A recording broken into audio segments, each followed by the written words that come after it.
Have you ever experienced a plot twist in real life? About 3 years ago, one of my best friends committed suicide in his apartment. This was shocking to all of us, because he was one of the happiest guys we knew. Fast forward to about 2.5 years later, a new report comes out showing it was a murder, and a very good cover-up. The suspects? My other 2 best friends. The investigation is still ongoing. I used to know a guy named Ben. Ben was the biggest two-faced douche I'd ever known. He once met a girl online, and went out to meet her, and returned a few days later. When asked about her, to his female friends, he said that there was no spark, no chemistry, whatever. To his guy friends he would say that she was so ugly he couldn't stand to look at her. Ben hated ugly women. Ben and I lived together briefly, and my overweight girlfriend, later wife and now ex-wife, stayed with us frequently. She was friendly with him, would hang out with him while I was at work, and frequently drive him around if he needed. As soon as she was gone, though, he would laugh about how fat she was. Ben hated fat women. Years and years pass. I'm on OkCupid one day and I see a new member. She looks vaguely familiar. I look at her photos, and it hits me. Ben, who was already unattractive, gained a bunch of weight, and became transgendered. In essence, he became a fat, ugly woman, the very thing he hated the most. The end. Or is it?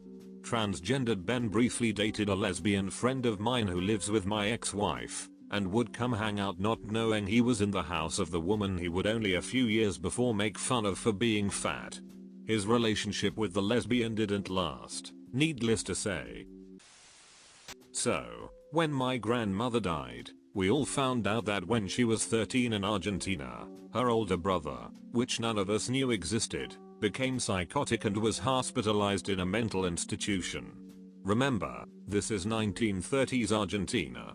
Over time, my grandma lost touch with her brother, what with moving overseas and so on. It was always her secret shame that she abandoned her brother. Her brother apparently later died while still hospitalized. Alone. Fast forward 70 years. Grandma dies, and my father goes to Argentina. We live in Israel now, to meet with family and find and pay respects at said uncle's grave. He starts going from cemetery to cemetery, searching for his uncle's grave. He can't find it. Maybe he was cremated? So he starts going from mental hospital to mental hospital. Of course we don't know where he was hospitalized, searching through records. Soon enough he picks up on a 70-year-old trail and follows his uncle from hospital to hospital, some of which closed down decades ago. Finally, he reaches modern times, and plot twist, finds his uncle alive and well, 96 years old, in a Buenos Aires mental hospital. Anyway, long story short, my dad took him out of the hospital, put him in a supported living environment, and got him off 90% of the meds they had him on. Thus emerged a relatively stable, but still schizophrenic, old man. Epilogue. Recently he called my aunt and said, "Susan, did you know that America has a black president?" I walked into a new job on my first day. Walked up to a guy and introduced myself. He says, "No time to waste," and assigns me a few weird tasks and I start on them. I'd been working for an hour when my phone rings, and it's from the job that I just started. I answer, and the guy on the phone says, "You are aware today is your first day?" I said, "Yes, I'm actually here. David gave me some stuff to do." The guy on the phone says, "Who's David?"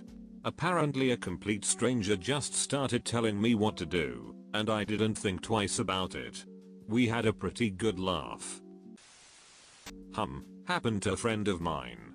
She had been feeling lonely for months, and had found a guy she really got on with after meeting him gaming. Sadly they live too far apart to meet face to face. Cue months of them getting closer, until he asks her out. They start dating. She confesses to me that she really likes him, and she's saving money to go visit. Fast forward 14 months. She's saved the money, she's booked the flight, she's going to meet the man she loves. Everything is perfect. She's flying out the very next day. Cue me getting a hysterical call late at night. It's hard to decipher what she's saying. I get her to slow down and take it easy. He's not him. I ask for clarification. He's not him. She cries. I am still confused.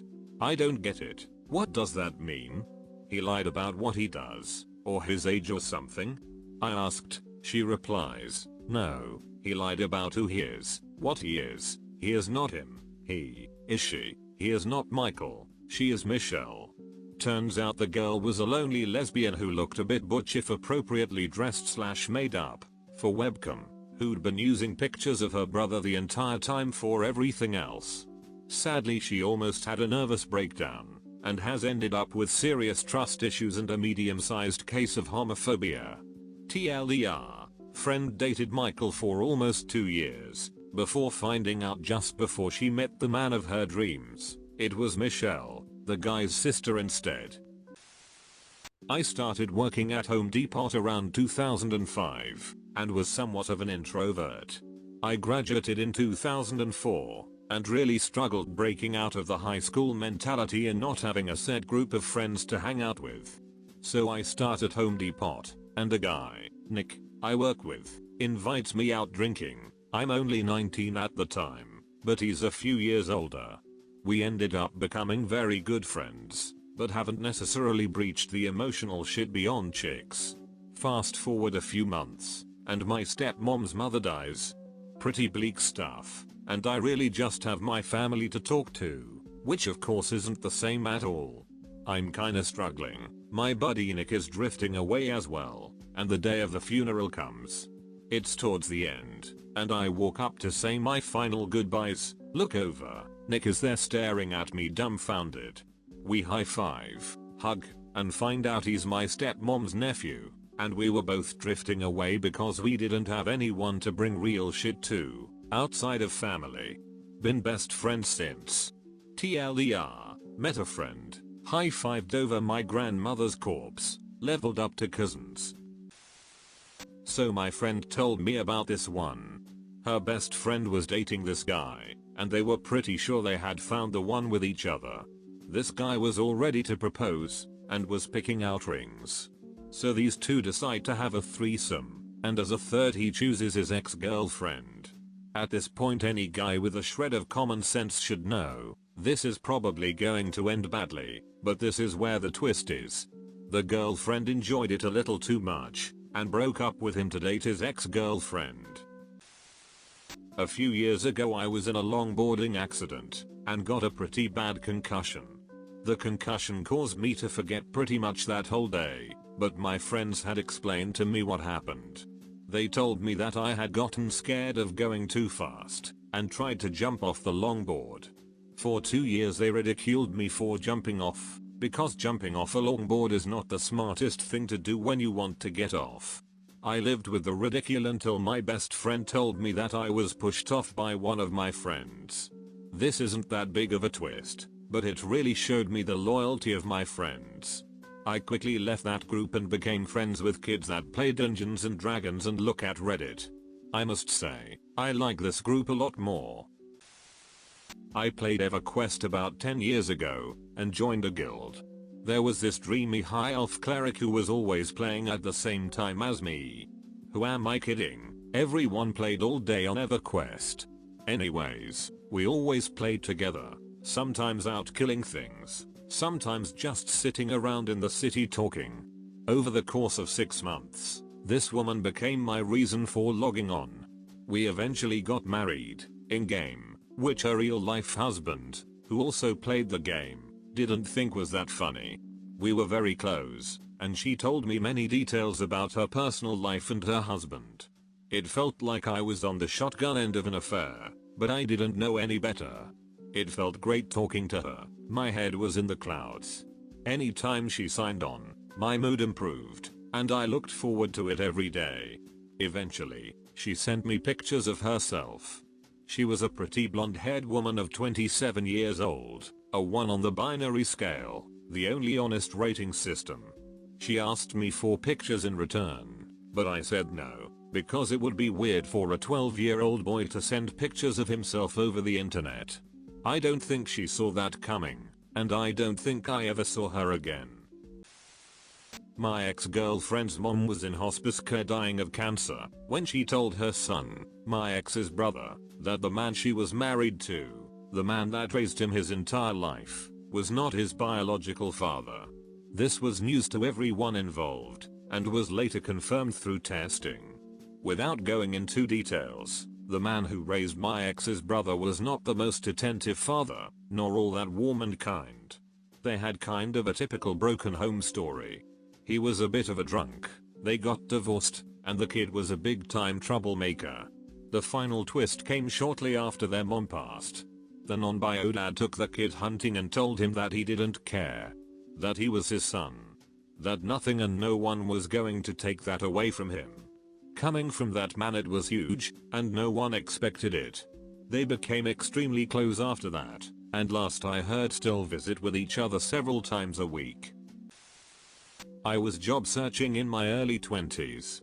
I get to this job interview, and the guy didn't know I was coming. He grudgingly walks me into his office and starts asking me questions. I had been on so many interviews, I just wasn't in the mood for someone to make me feel like I wasn't welcome. He asks me why I want to work here, and part of my answer is, I like to help people. He responds with a bullshit. I am surprised, but I can tell this is going nowhere. The rest of the interview is formality, and I end with a sarcastic, sorry to bother you. I get back to my apartment and I'm feeling down. I receive a voicemail asking where I was for my interview. They say if I am still interested to call back. I compare name, number and company with the business card I was given, and it turns out I was on the wrong floor. I just walked into a random company and was given an interview. But yeah, I didn't get the job. My little brother hitchhikes a lot. He was trying to hitch to Valdez, Alaska to run a half marathon there before hitching to my parents' house near Fairbanks. He gets picked up near Seattle by a woman. They are chatting, and my brother is telling her the story of how he rode his bike from Alaska to Argentina. The woman says her neighbor's son had done the same thing. Turns out she was my parents' next door neighbor.